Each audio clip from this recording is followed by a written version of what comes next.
Happy New Year. Is it? Hasn't started too well for Andy. Just gave him his letter from Billy. Well, I thought we agreed not to let him see it. We don't have the right, Jack. Whatever we might think, the man's still his father. You have to say for himself. Oh, he's still on the run. He says it might be a while before Andy can be with him. Andy'd be better off if you never saw him again. Yeah, well, we know that. We also know he's going to keep on letting him down, but it still hurts. Well, give me the letter.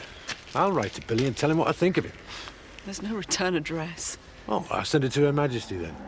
Tell him she's got a no-hoper guest called Billy Hotwood. Jack.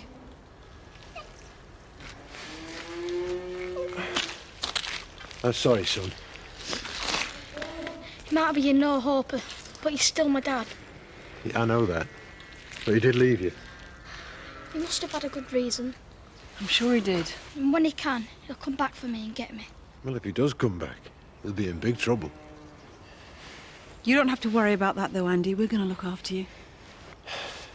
You're best to forget him. It's New Year. Let's make a fresh start. Come on, Andy. You used to like helping me around the farm. I'm never going to see my dad again, am I?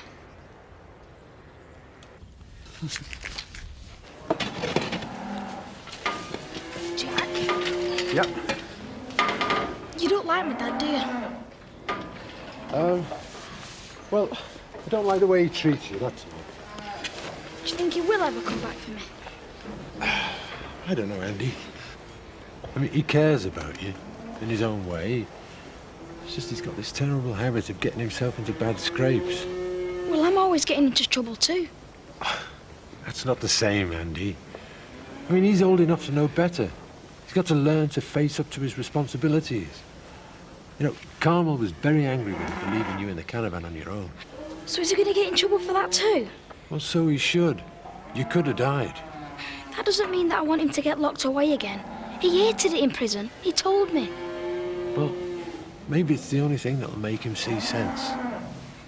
Look, whatever happens, you'll not have to fend for yourself again. There'll always be a home for you here. I'm going. Hi. Hiya. Hey, Sarah. Well, you've done a good job of cheering him up.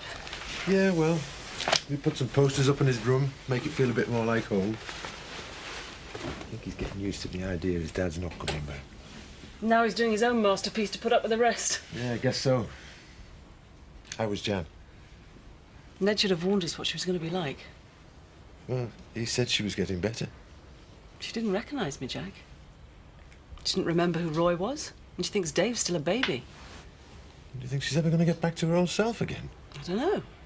It's Ned I'm worried about. He obviously needs help to come to terms with it. Well, I'll have a word with him. I've done this for you. It's for looking after me.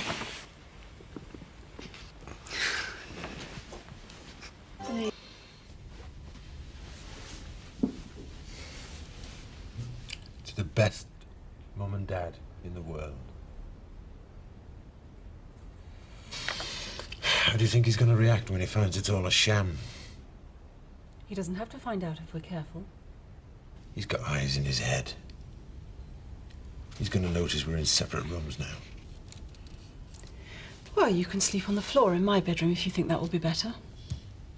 I think it would be better if we really gave this marriage another try. Don't push your luck, Jack. We don't have a marriage anymore. I only let you back in the house for Andy's sake. As far as I'm concerned, we're going ahead with a divorce as soon as we sorted things out for Andy. I need to be